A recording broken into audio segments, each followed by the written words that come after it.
Love of money. This is Democracy Now!, democracynow.org, the War and Peace Report. I'm Amy Goodman as we turn now to a new report that reveals how wealthy individuals and their families have between $21 and $32 trillion of hidden financial assets around the world in what are known as offshore accounts or tax havens. The conservative estimate of $21 trillion conservative estimate, is as much money as the entire annual economic output of the United States and Japan combined. The actual sums could be higher because the study only deals with financial wealth deposited in bank and investment accounts and not other assets such as property and yachts. The inquiry was commissioned by the Tax Justice Network and is being touted as the most comprehensive report ever on the offshore economy. It's called The Price of Offshore Revisited. The study finds private banks are deeply involved in running offshore havens, with UBS, Credit Suisse, Goldman Sachs handling the most assets offshore. According to the report, less than 100,000 people worldwide own almost $10 trillion of the wealth held in tax havens. To talk about the implications of these findings, we're joined by the report's author, James Henry, economist, lawyer, board member of the Tax Justice Network, former chief economist at McKinsey and Company. Welcome to Democracy Now! Thanks very much. It's great to have you with us. Tell us what you found. Well, the 21 trillion figure is a headline story. That's a shock to a lot of people. Actually, it represents about 10 to 15% of global wealth. So from that standpoint, we think it's a reasonable number. But the interesting thing is that all of this wealth accrues to the top 10 million people on the planet, and a lot of it just to the top 100,000 people with assets over 30 million per household. The second thing that's striking about this is the role of the great international banks that we've all come to know and love. The ones you described, UBS, Credit Suisse, HSBC, JP Morgan, all these banks, Goldman, big recipients of bailout money from taxpayers, and also deeply implicated in the financial crisis of 2008 to the current period. These are the same folks that have specialized in helping the wealthiest people on the planet take their money offshore and hide it from tax authorities. You talk about pirate banks. Right. What do you mean? Well, I mean, this is the business of taking money and moving it to secret offshore accounts and sheltering it from taxes. For example, if you are a wealthy Mexican investor, you can hold your bank deposits in New York City and Citibank or UBS tax-free. The U.S. government doesn't collect taxes on bank deposits by non-resident aliens, and it doesn't tell the Mexican authorities that you're earning all that money. So basically, we have designed our tax laws, the United States, the UK, Switzerland, to become the largest tax havens in the world. The actual offshore islands, like the Caymans, are just conduits to these ultimate destinations. People would say, well, we knew that about Swiss banks, but that's not the same for U.S. banks. Oh, yeah, absolutely. The leaders in the pack here historically have been UK banks, U.S. banks, and Swiss banks. And so, you know, we are all upset. Our Treasury is trying to get the Swiss private bankers to stop coming to the United States and taking money from wealthy Americans.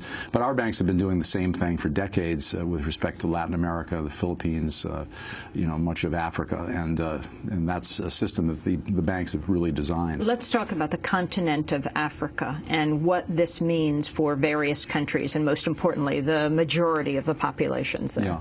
Well, for example, Nigeria is supposedly a debtor country, but when you look at all the unrecorded capital outflows that have flowed out of Nigeria, it turns out that Nigeria is actually, like many other developing countries, a net creditor of the richest countries in the world. So if you add up and accumulate all the unrecorded capital flows that are accrued to the Nigerian elite, political as well as private sector, you know, that the tiny share of that country's population owns a vast amount of offshore wealth. So the debt problem is not really a debt problem, it's a tax problem. Developing countries account for about a third, we estimate, of the 21 to 32 trillion of financial assets that's offshore. Some of the critiques of the report, the investigation you did, this is from CNBC. Quote, the problem, says Dan Mitchell, a senior fellow at the Cato Institute, is that the estimate is based on a series of assumptions aimed at making people believe that much of cross-border investing is all about tax evasion, and that all this money should go to government, and that this would be a good thing. That's what he says. The real problem facing governments, Mitchell says, is spending, not revenues. Your response, James? Well, my response is that he hasn't read the report. Basically, we've been been very careful to estimate the size of this black hole using 3 different methods. We've looked individually at the top 50 banks in the world and have detailed numbers for each one of them. We've looked at 139 developing countries where we can get data on how much their unrecorded capital flows were, and we built detailed models of those. And we looked at data published by the Bank for International Settlements. So the numbers are the best ever recorded here. We're not suggesting that there may not be problems on the spending side, but it's outrageous for the wealthiest people on the planet to pay 0 taxes. And what this does to developing countries in particular, because they can't tax income, because they can't tax wealth, they end up taxing low and middle income people with VAT taxes and sales taxes that are regressive. So basically what you're seeing is the globalization is driving a big hole through the nation-state system that was designed to raise tax revenue.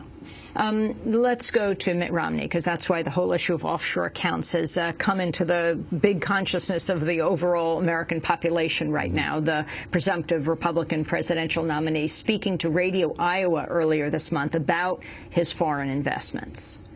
With regards to any foreign investments, I understand, and you understand, of course, that my investments have been held by a blind trust, have been managed by a trustee. I don't manage them, don't even know where they are. That trustee follows all U.S. laws. All the taxes are paid as appropriate. All of them have been reported to the government. There's nothing hidden there. There's nothing. If, for instance, you own shares in, let's say, Renault or in Fiat, you still have to pay taxes. You still have to disclose that in the United States. That's Mitt Romney. James Henry. Yeah. Well, he's not alone. That's one estimate, one indication of our report.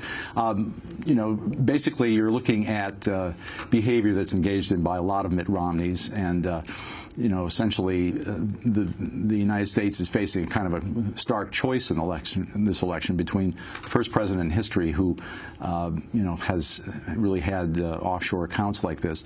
A lot of us who are tax experts and not necessarily Democrats by any means just wonder what the heck is he hiding there. There must be something.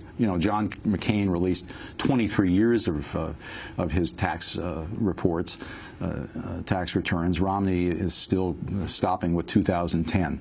So if there's no problem, just release the returns.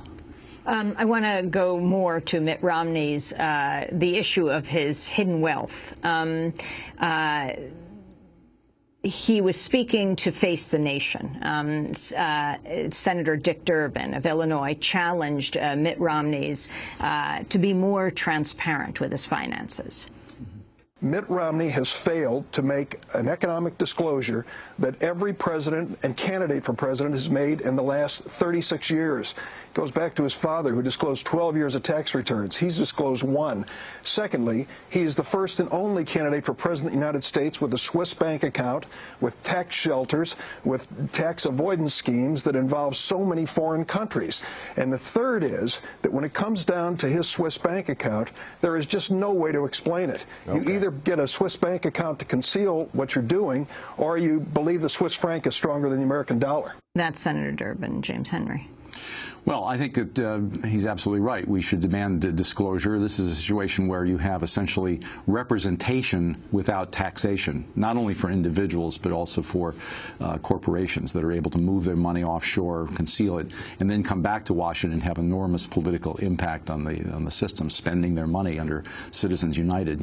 Romney's just one kind of stellar example of that. Name more names of the banks who people should be watching for, and what do you think should be done about this? Good example is HSBC. They're number 3 on our list, a big UK bank. They recently had a deferred prosecution agreement with the Department of Justice for laundering $14 billion of cartel drug money. They got off with a $1 billion parking ticket, and their profits per year about $20 billion.